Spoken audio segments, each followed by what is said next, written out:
This is a kind of a sad photo from Iran, folks. In June, July of 2009, there was actually an internal organic freedom movement in Iran. And the people were agitating for genuine freedom and reform.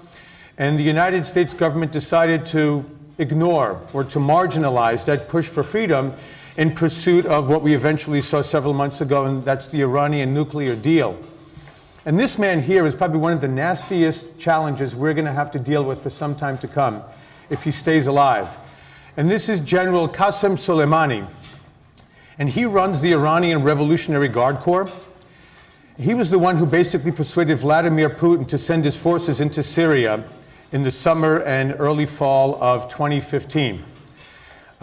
This man is probably responsible for several hundred, if not about 1,000 American deaths in Iraq in the last 10 years. He was supposed to be sanctioned by the United States and the United Nations as a terrorist. And when he was violating the sanctions openly for most of 2015, there was no punishment, there was no retribution.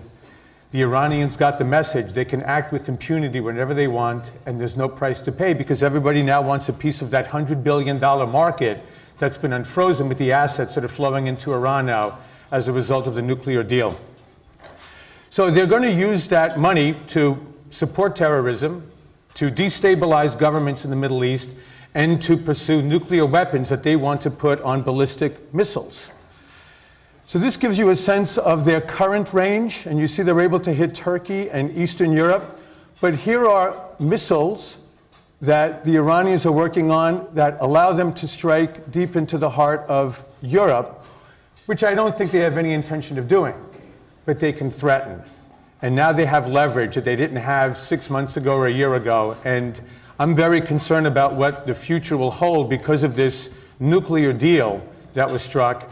Personally, I don't trust the Iranians as far as I can throw a stone, and I'm afraid that the West is being had in pursuit of European contracts in Iran that I think are going to hurt us in the long run.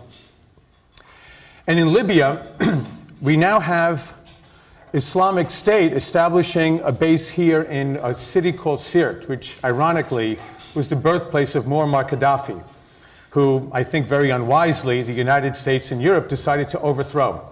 And we now have complete chaos in this country.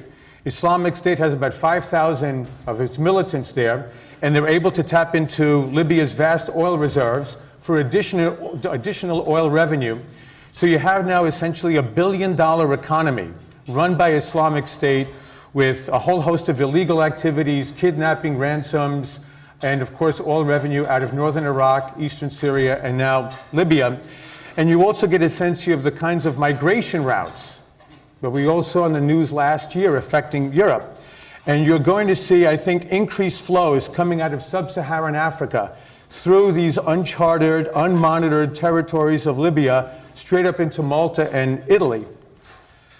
And see a reprise, maybe many times larger, in European streets and cities, not just next year, but probably for the next 2 to 3 years. Intelligence agents will tell us that there's maybe 3 to 4 million people in Northern Africa and Southwest Asia that are looking to enter Europe in this very short time frame. And this is going to have a serious effect on the long-term prospects for European prosperity. And part of this is Europe's own fault. Europeans aren't marrying anymore, and they're not having children anymore. Now, those of you who follow demography may know that a society needs about an average of 2.1 children per family in order to sustain population. So those countries that have more than 2.1 children average per family are growing populations, and those that have less are shrinking populations.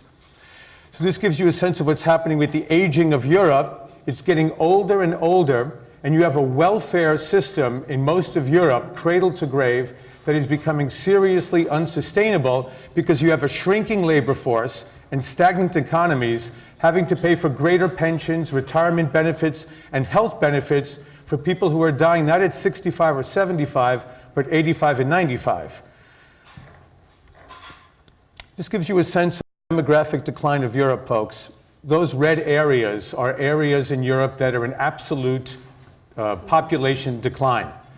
And this is becoming an increasingly larger part of Europe, and there seems to be no solution in sight, unfortunately. And all of you who have followed the Eurozone crises of the last half decade know very well what is happening with sovereign debt issues in Europe, what is happening with public debt, what is happening with banking crises in countries such as Spain and the like. These are not over by any stretch of the imagination. And I had the opportunity to be on CNN, I think about 7 or 8 times this past summer, talking about the Greece Eurozone negotiations. That's not over yet either. So things are a little bit quieter right now, but the democratic political systems of Europe cannot handle the kinds of reforms that are going to be needed to be undertaken in these countries to reduce pensions, to provide for greater privatization, to provide for labor reforms that are needed to ever wake Europe out of its stagnant economies.